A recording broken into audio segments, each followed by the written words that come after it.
हम कभी भी अपने पड़ोसियों की कोई अपमान, कोई हानि नहीं करते, लेकिन ऐसा हम रहते हैं तो भी अगर कोई उतर आए बुराई पर, तो वहां पर अब दूसरा इलाज क्या है? राजा का कर्तव्य है प्रजा की रक्षा करना, राजा अपना कर्तव्य करेगा। दोनों धर्म है, इसलिए गीता में अहिंसा का ही उपदेश है।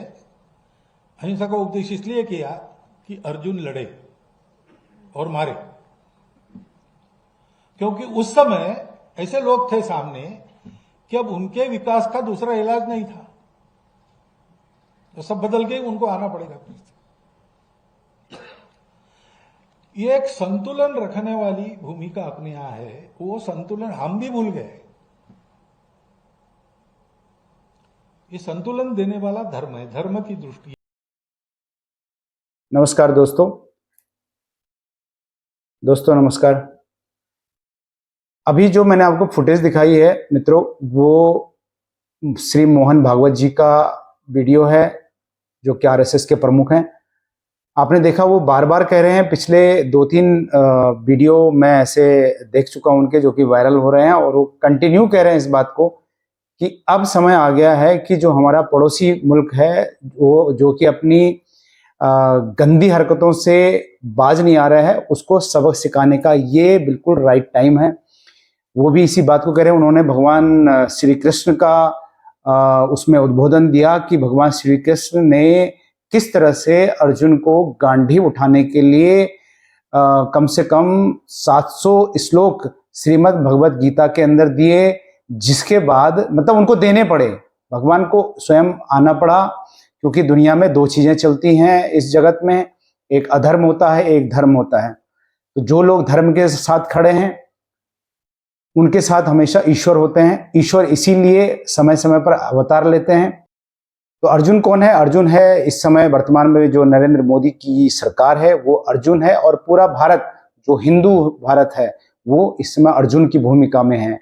तो इस समय देखना ये है कि हमारी जो मोदी सरकार है, मोदी सरकार रूपी अर्जुन है, और हमारी जो समस्त, हम तो साथ में हैं इस सरकार के साथ में, क्योंकि हर भारतीय जो है इस समय बलिदान देना चाहता है। वो ये लुका छुपी का जो खेल है इसको खत्म करना चाहता है, जड़ से खत्म करना चाहता है।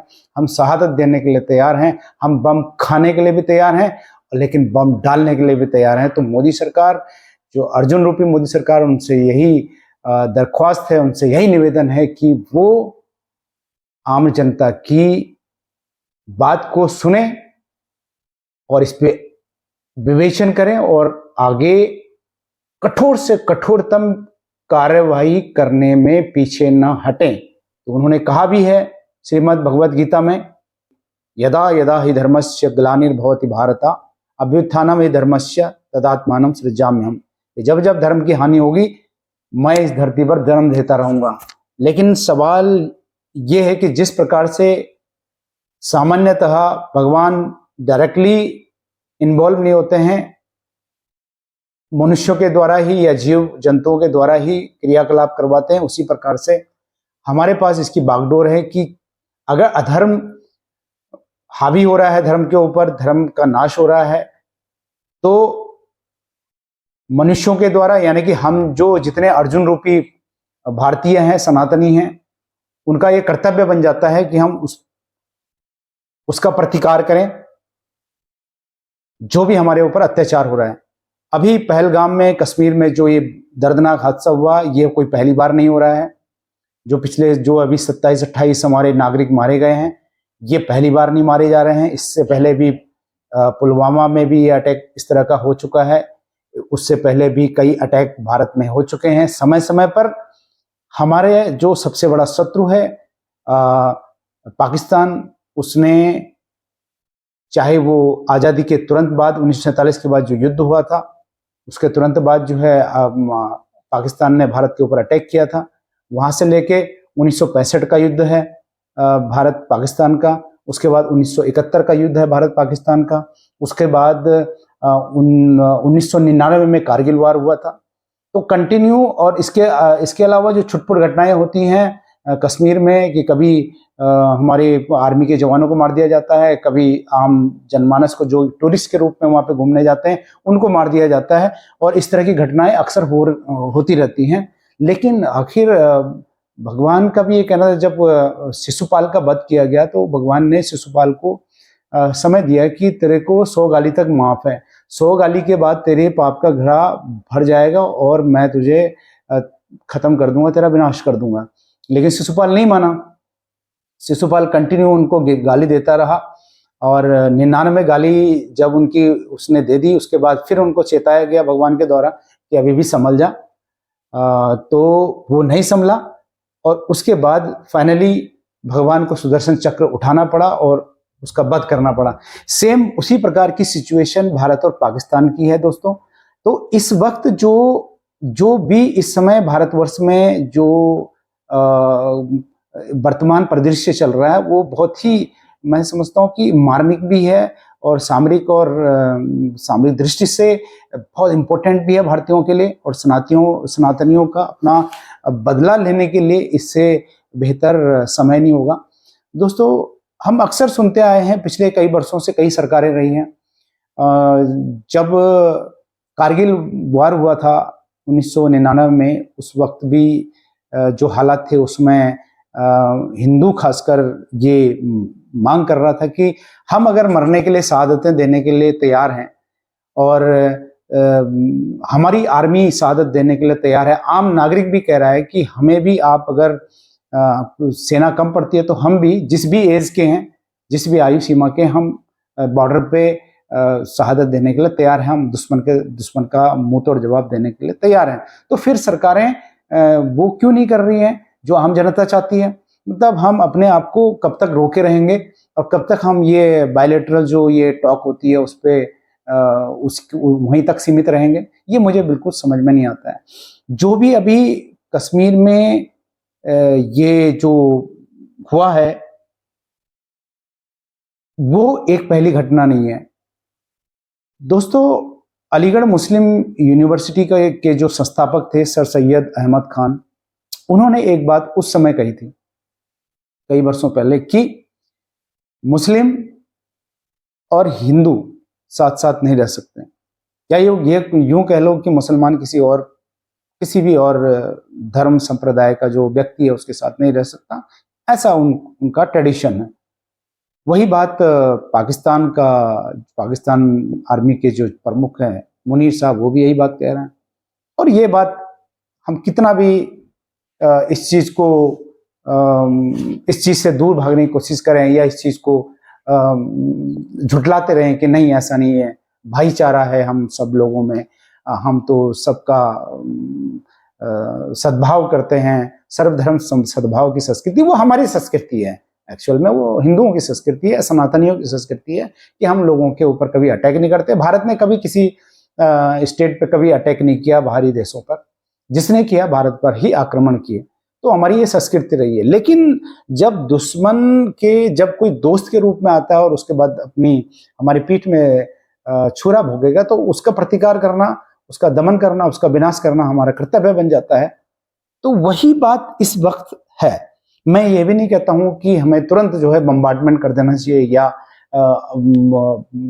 युद्ध घोषित कर देना चाहिए, ऐसा भी नहीं है। सोच समझ के हमारे हुक्मरानों को सोच समझ कर इस पर फैसला लेना चाहिए। बट समस्या यही है कि जब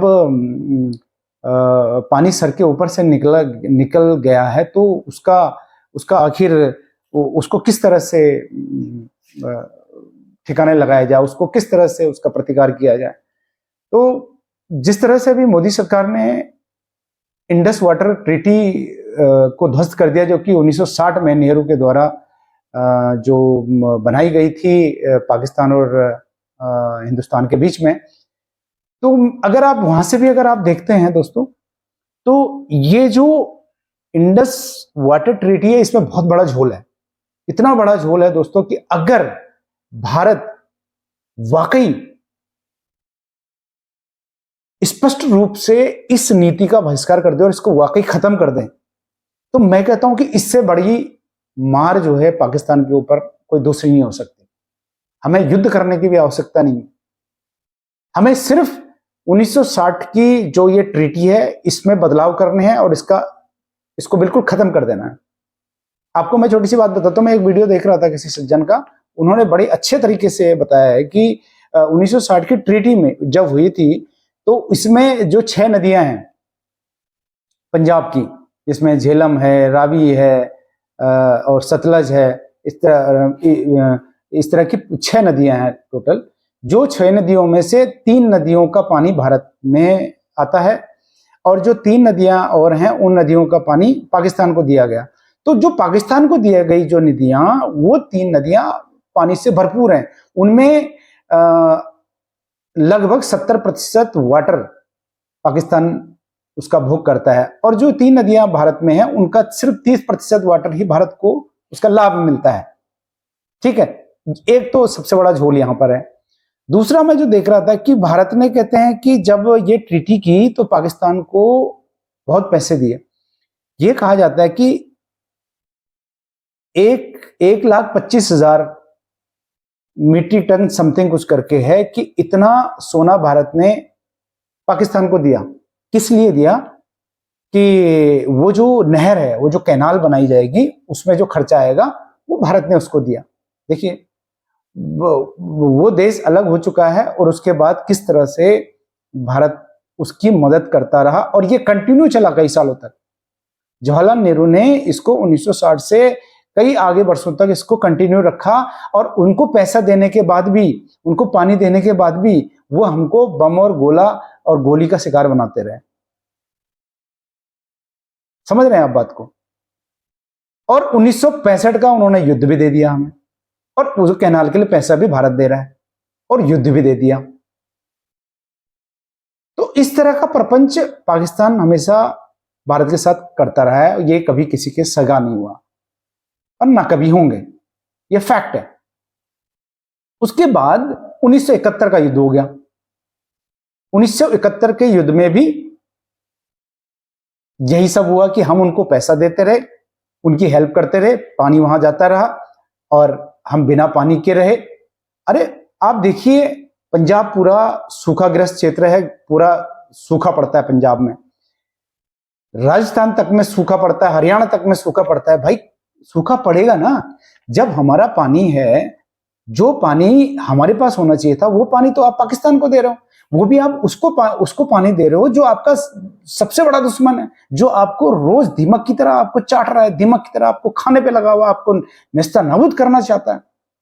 हम उसको समय समय पर उसको हेल्प करते रहे और इस बात पर कभी किसी पॉलिटिशियन ने इस बात पर संज्ञान नहीं लिया।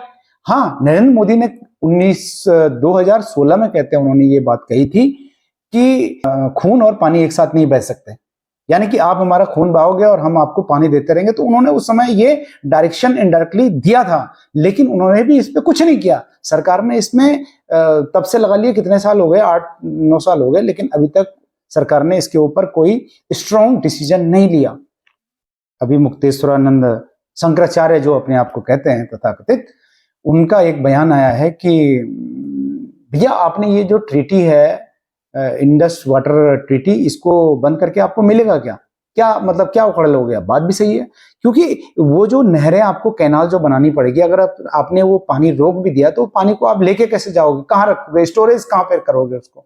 तो स्टोर करने के लिए आपको कैनाल बनानी पड़ेगी, उसको एक डायरेक्शन देनी पड़ेगी।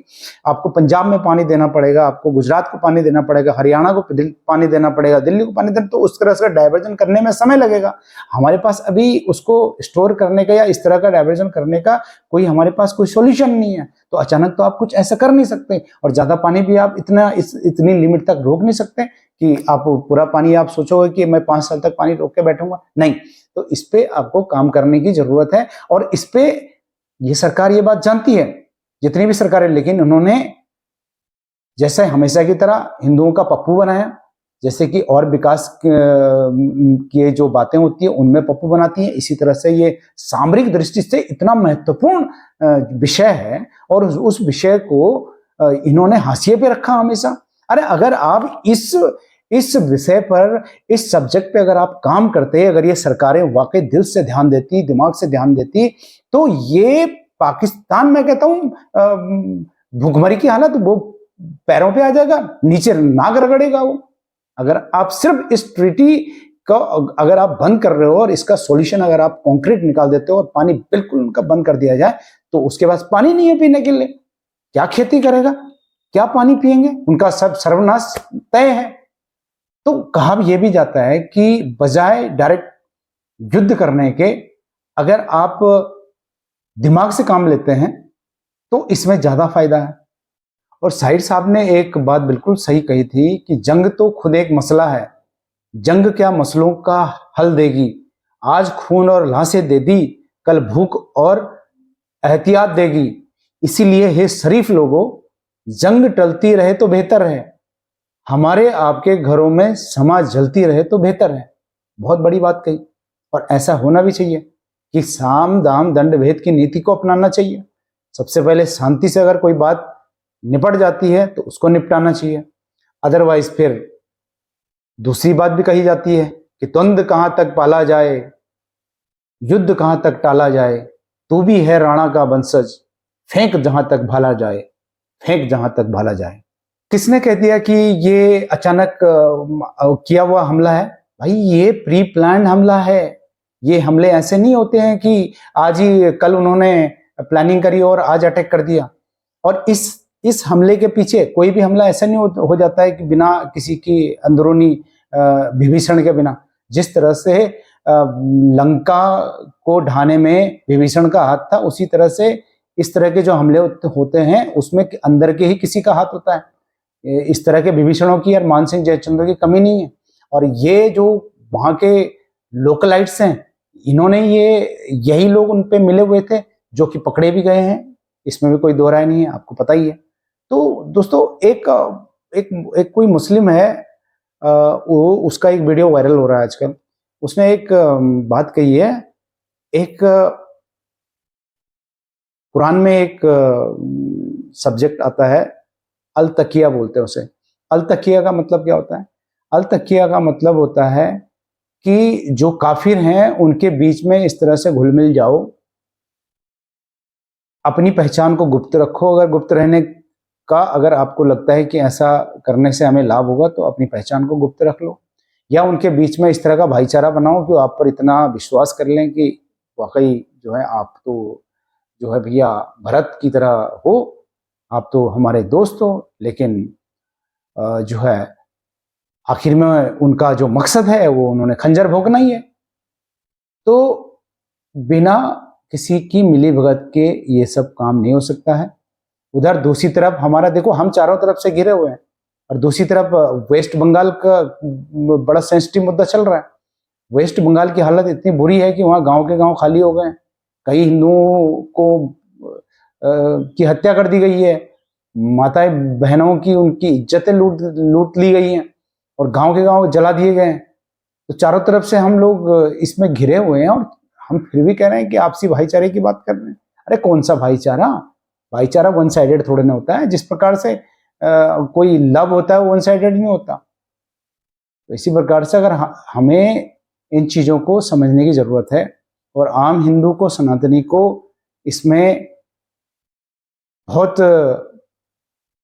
फूंक फूंक कर कदम रखने की जरूरत है कि अपने सराउंडिंग चेक करें कि आप कौन कौन लोग हैं और उनको किस तरह से ऐसी गतिविधियों से